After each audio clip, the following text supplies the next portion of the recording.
love fell from the sky into a Kikuyu village. Long ago, beneath the radiant glow of the Kikuyu moon, a story of love, betrayal, and redemption unfolded in the heart of the highlands. Wanja, a beautiful, strong-willed Kikuyu girl, skilled in farming and deeply rooted in her culture. Her laughter is as vibrant as the rolling green hills.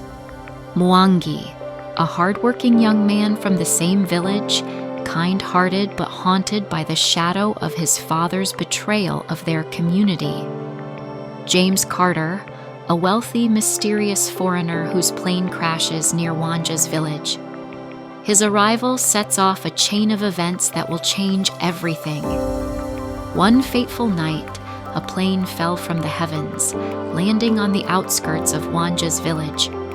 Inside was James Carter, a man whose presence would shake the roots of tradition, a billionaire philanthropist on his way to inspect one of his ongoing charity projects, a dam in a remote area of central Kenya that was going to help the people in that area trap water for irrigation.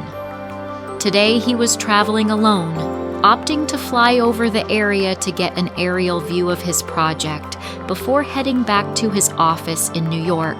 Wanja, known for her wisdom, takes it upon herself to care for the injured James, earning the ire of her family and the village elders, who see James as an outsider who might bring trouble. She patiently and carefully, with boldness and determination, cared for James, ignoring the village elders' voices of disapproval and her parents' annoyance and indignation. Mwangi, secretly in love with Wanja, struggles to accept her growing closeness to James. His jealousy ignites a bitter rivalry with her as he quickly made his unhappiness known to her, sometimes grabbing her by the arm and pulling her to the back of the hut to tell her to stop looking after the stranger. Her refusal caused him to get increasingly angry, but it didn't matter to Wanja, and she would leave him standing with his fists clenched, vowing he would do something to separate the two. James, smitten by Wanja's kindness and beauty, finds himself torn between his foreign world and her village's traditions. His satellite phone, which was luckily found by one of the village boys and returned to him, had been tacked away under the sleeping mat on which he lay. Because of the warmth of the village people and the care given by Wanja, he begun to develop some unusual warm and fuzzy feelings towards this beautiful village girl. He would reach out his hand to pick his phone to call for help from his contacts in Kenya, but withdraw it promptly because he didn't want to leave, even though he was well enough to leave after a few days. Wanja and her kinsmen and women introduced him to the various staple dishes, one of which was potatoes mashed with stinging nettle and a mixture of maize and beans. He loved it, especially when it was combined with a simple yet delicious goat soup, boiled with some indigenous herbs and poured over it, a dish called mukimo in their mother tongue.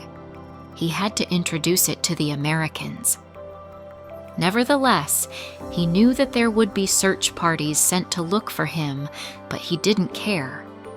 He switched off his phone and decided to enjoy the limited time he had in this delightful village. He would sit in the midst of villagers at night under the starry nights, enjoying crackling fires with songs being sung by the people, children dancing around, and then waking up in the morning to fresh mountain air and cloud cover over the village, which would evaporate to clear blue skies. Wow, he loved it here. He begun to fall in love with Wanja. He didn't want to leave, and he felt a deep sense of loss at the thought. In all his travels, he had never experienced this wonderful sense of freedom and ease, away from the stresses of city life. As Wanja's heart warmed toward James, Mwangi's love for her turned to despair. He was determined to protect her, even if it meant challenging the elders or the traditions that bound them, and he did. He influenced the elders to demand James leave, fearing his influence will disrupt their way of life. But James earned the village's respect by promising to build irrigation systems, proving his goodwill. When love becomes forbidden, secrets grow heavier and choices grow harder. Wanja is torn between loyalty to her people and the proposal of marriage from James.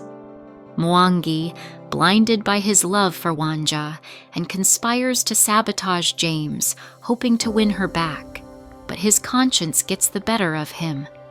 He redeems himself by confessing his betrayal and asked for forgiveness. His honesty mends his friendship with Wanja. Wanja, torn no more, chooses James, but not before James humbly agrees to undergo traditional Kikuyu rites to prove his commitment to their love and culture. Beneath the Kikuyu moon, love triumphed over fear, forgiveness healed old wounds, and two hearts from different worlds became one. Somewhere beneath the Kikuyu moon, the promise of love lives on, shining brighter than the stars.